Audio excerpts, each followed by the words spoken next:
Hi, everyone. Thanks for joining me. Today, I'm going to be talking about the function of emotions. My name is Emily Williams. I'd like to share with you just a short list of different emotions that we all have at different times throughout our lives. Just share this.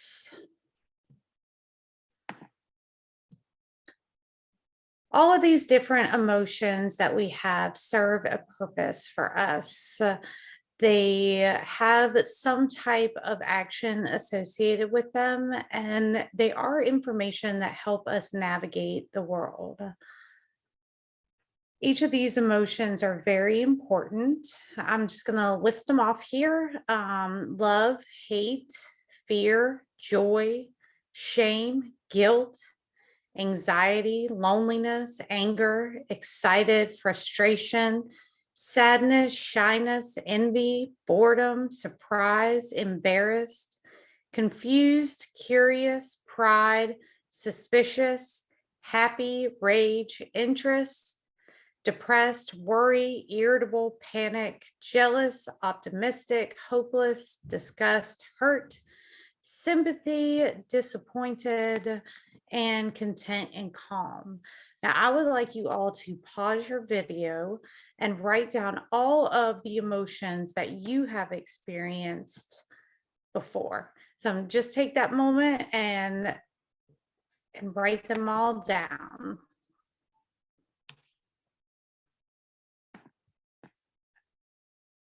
Okay, I guess now that you've written down all of the emotions that you've experienced, I'm sure most, if not all, of those emotions were on your list. So, the purpose of emotions is that they give us information. It signals to us that something is happening, but feeling tells us to check the facts. Problems occur when we treat our emotions as facts, and we should remember that emotions are not facts. Emotions communicate to and influence other people as well. So the things that communicate is that there are facial expressions, posture, voice tone. All of these elements say a lot about how you are feeling. Emotions also influence how others respond to you. So if you are emitting certain facial expressions and postures, how somebody else will interact with you will be based on what you are putting out there. It's like this feedback loop. Have you ever noticed that when you are angry and you raise your voice and catch a tone, that people almost automatically mirror that back? Emotions validate and prepare us for action. So they're motivating forces. For every emotion, there is an action urge, and emotions are often wired together. Emotions help us save time in getting us to act in important situations. And sometimes we can have strong emotions that help us overcome obstacles. So, what I mean by that is if you can imagine that you step on a street and a car is moving by, you will feel fear and you will remove yourself from the street. So I'd like to share with you that all emotions have an action urge. And so I have here a list of action urges that I would like to review with you.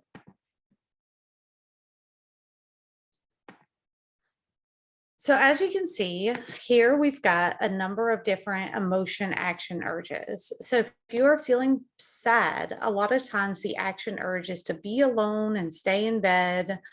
If you're angry, it might be to yell, attack, or be judgmental. Frustration might tell you to give up.